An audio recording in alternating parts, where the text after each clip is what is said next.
बिस्मिल्लाहिर्रहमानिर्रहीम। अस्सलाम वालेकुम नाज़रीन, मैं हूं जैन अली। नाज़रीन का नाम आज 30 जनवरी है और दिन है पीर का।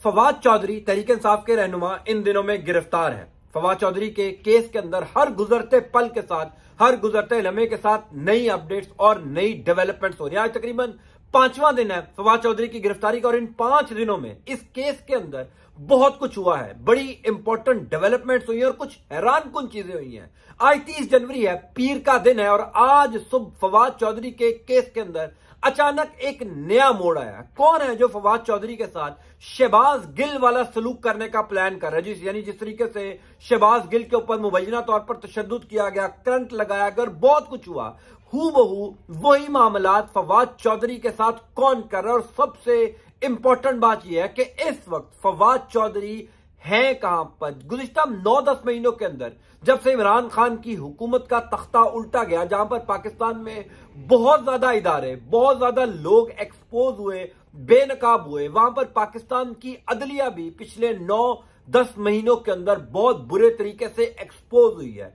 यानी 9 अप्रैल की रात से लेकर आज पीर 30 जनवरी तक, यानी जब इमरान खान के ऊपर तौहीन अदालत लगाने के लिए रात 12 बजे अदालतें खुली थी, तब से लेकर आज दिन तक हर गुजरते दिन के साथ पाकिस्तान में अदालती निजाम बहुत बुरे तरीके से एक्सपोज हुआ। और पिछले एक हफ्ते के अंदर पाकिस्तान के अदालती निजाम में जो कुछ हुआ है, जिस तरीके से चीजें मैनेज हुई हैं, ये कोई सोच भी नहीं सकता। फवाद चौधरी के केस के अंदर क्या हो रहा है? आज फवाद चौधरी केस के अंदर अचानक नया मोड़ क्या आया? अदालत ने कौन सा बड़ा फैसला दिया? शहबाज शरीफ की हुकूमत को इसमें कौन सी बड़ी शिकस्त हो गई है? तमाम तर एक्सक्लूसिव इंफॉर्मेशन मैं आपको बताने जा रहा हूं, लेकिन उससे पहले मैं आपको सदीक जान का एक ट्वीट या खबर दिखाता हूं। चूंकि आज F8 कचहरी इस्लामाबाद में फवाद चौधरी को सुबह 9 बजे पेश किया जाना था।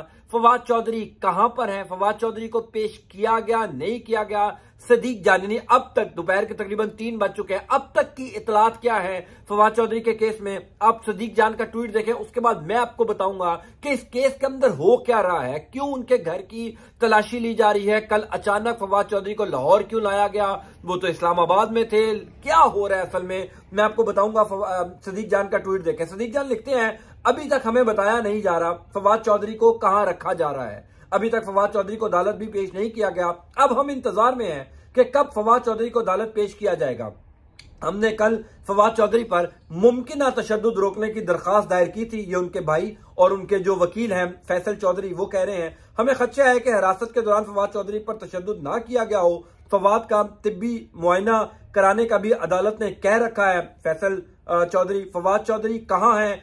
किसी को कुछ मालूम नहीं। फवाद चौधरी के भाई और लीगल टीम तशवीश का शिकार। यानी ये अब से तकरीबन 2-3 घंटे पहले सदीक जान का ट्वीट आ चुके हैं। वो खुद इस टाइम F8 कचहरी में सदीक जान मौजूद है, रिपोर्टिंग कर रहा है। तो ये मामला ये है कि पहली दफा ऐसा हो रहा है कि एक शख्स किसी इदारे के एक मुलाजिम, एक सरकारी अफसर के खिलाफ बात करता है कि आप मुंशी हैं, यानी आप मुलाजिम हैं, आप आजादाना फैसले नहीं कर रहे, आप किसी से डायरेक्शन लेकर फैसले कर रहे हैं। और उस केस के अंदर उस शख्स को, उस सियासतदान को इस तरीके से ट्रीट किया जा रहा है जिस तरह कुलभूषण यादव को भी नहीं किया गया हो। यानी ये लग रहा है कि खुदा न खास्ता फवाद चौधरी पाकिस्तान का नंबर 1 दहशतगर्द है। अमेरिका, इसराइल, भारत, दुनिया के बड़े बड़े मुमालिक फवाद चौधरी की तलाश में थे और पाकिस्तान ने फवाद चौधरी को ढूंढ लिया। जिस तरीके से मुंह के ऊपर कपड़ा डालकर फवाद चौधरी को अदालत में पेश किया जाता है, जिस तरीके से पता ही नहीं है वो कहां पर है। यानी अभी तक पाकिस्तान का अदालती निजाम की अगर थोड़ी बहुत भी इज्जत और एहतराम अवाम के अंदर बचा हुआ था, तो ये फवाद चौधरी केस के अंदर वो तमाम इज्जत और एहतराम बुरी तरह एक्सपोज हो रहा है कि एक शख्स जिसका लीगल राइट है, जिसके ह्यूमन राइट्स हैं, आप ये कर ही नहीं सकते कि एक ऐसी आजादाना स्टेट के अंदर, एक एटमी पावर के अंदर मीडिया आजाद, 22 करोड़ अवाम है, आपने एक शख्स को अपने पास रखा हुआ है, अदालत कह रही है उसको पेश करो और आप उसको पेश ही नहीं कर रहे। ये सिर्फ पाकिस्तान जैसे मुल्क में ही हो सकता है। अब डेवलपमेंट क्या है? डेवलपमेंट ये है कि 5 दिन के अंदर फवाद चौधरी केस में बहुत कुछ हुआ है, बड़े इंपॉर्टेंट स्टेप्स हुए हैं। यानी पहले फवाद चौधरी का जिस्मानी रिमांड मंजूर किया गया, उसके बाद अदालत ने फवाद चौधरी को जुडिशियल कर दिया। जो लोग हमारा अदालती निजाम समझते हैं उनको इस बात का अंदाजा होगा कि जब बंदा जुडिशियल हो जाता है तो उसकी जमानत होना बड़ा आसान होती है। यानी जब आप जिस्मानी रिमांड पे होते हैं तो आपकी जमानत नहीं होती, जब आप जुडिशियल हो जाते हैं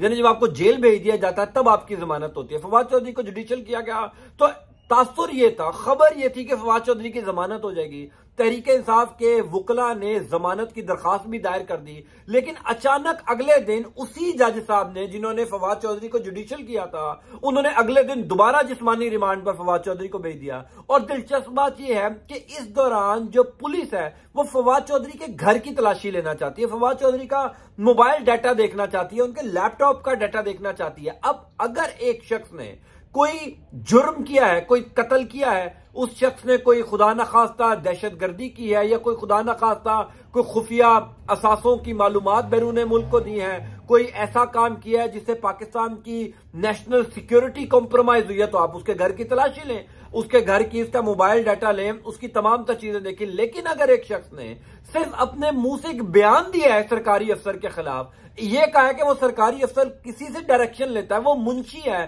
इस केस के अंदर आपको एक सियासतदान के घर की तलाशी क्यों चाहिए? इस केस के अंदर उसके सर के ऊपर कपड़ा क्यों डाला जा रहा है? इस केस के अंदर एक ऐसे शख्स को लापता क्यों रखा जा रहा है जिसका कोई पता नहीं है? इसका मतलब यह है कि इंटेंशंस कोई और है। बड़ा सिंपल सा मामला है। मुझे कम से कम इस बात पर एतराज नहीं है कि फवाद चौधरी के सर पर क्यों कपड़ा डाला जा रहा है। अगर आपने कुलभूषण यादव के सर के ऊपर भी कपड़ा डालकर उसको अदालतों में पेश किया होता, अगर आप कुलभूषण यादव के साथ भी वही सलूक करते जो आप फवाद चौधरी के साथ करें तो मुझे तसल्ली होती, मैं मुतमईन रहता। लेकिन इस सारे मामले के अंदर ऐसा नहीं हो रहा। मामला यह है कि चूंकि किसी के दिल को तसल्ली देनी है, किसी को खुश करना है, कोई चाहता है कि फवाद चौधरी के साथ भी शहबाज गिल वाला सलूक किया जाए, वही जो शहबाज गिल के साथ हुआ वही फवाद चौधरी के साथ किया जाए। इसी वजह से ये सारा मामला किया जा रहा है। यानी आपने बयान दिया, उस बयान देने की सजा यह है कि आपके घर की भी तलाशी होगी, आपके बीवी बच्चों से आपको मिलने भी नहीं दिया जाएगा। पाकिस्तान में इस टाइम डिस्क्रिमिनेशन की इंतहा है, यानी इंतहा के ऊपर पाकिस्तान के अंदर डिस्क्रिमिनेशन पहुंच चुकी है और फवाद चौधरी का केस उसकी जीती जागती मिसाल है। मामला ये है कि अब से कुछ देर पहले तक, आज 5वां दिन है, हर रोज अदालत कहती है कि फवाद चौधरी को टाइम पे पेश किया जाए, हर रोज अदालत कहती है इनका तिब्बी मुआयना किया जाए, ना भी तिब्बी मुआयना हो सका फवाद चौधरी का, ना उनको टाइम पर अदालत में पेश किया जाता। यानी पाकिस्तान में अदालती निजाम खुद अपने आप को एक्सपोज करवा रही है। अदालती निजाम खुद बता रहा है चीख चीख करके हमारी औकात क्या है, हमारी पावर्स क्या है, हमारी कितनी इज्जत करो। फवाद चौधरी का भी अब हाल ही में जिस तरीके से फरूख हबीब तरीके साहब के रहनुमा उनके ऊपर FIR काटी गई, यानी मैं कहता हूं कि फरूख हबीब को जो है वो उनका नाम Guinness book of world record में आना चाहिए, उनको दुनिया का सबसे बड़ा अवार्ड देना चाहिए। चूंकि पंजाब पुलिस ने उनके ऊपर FIR ये काटी है कि फरूख हबीब जो एक गैर मुसल्ला शख्स था, उसने 10 मुसल्ला पुलिस एहलकारों के साथ डकैती की। यानी दुनिया में आपने कभी ऐसी FIR नहीं सुनी होगी कि एक गैर मुसल्ला शख्स जिसके हाथ में कोई वेपन, कोई असला नहीं है, उसने 10 पुलिस एहलकार जो इक्विप्ड है, वेपन उनके पास है, उनके साथ डकैती कर दी और वो FIR फारूक हबीब के ऊपर हो गई। पाकिस्तान में कानून का इतना मजाक तारीख में कभी नहीं बनाया गया जितना गुज़िश्ता 10 महीनों के अंदर बनाया गया फवाद चौधरी साहब के केस के अंदर। मैं आपको इंशाल्लाह अपडेट करता जाऊंगा। अंटिल नेक्स्ट टाइम, अल्लाह हाफिज।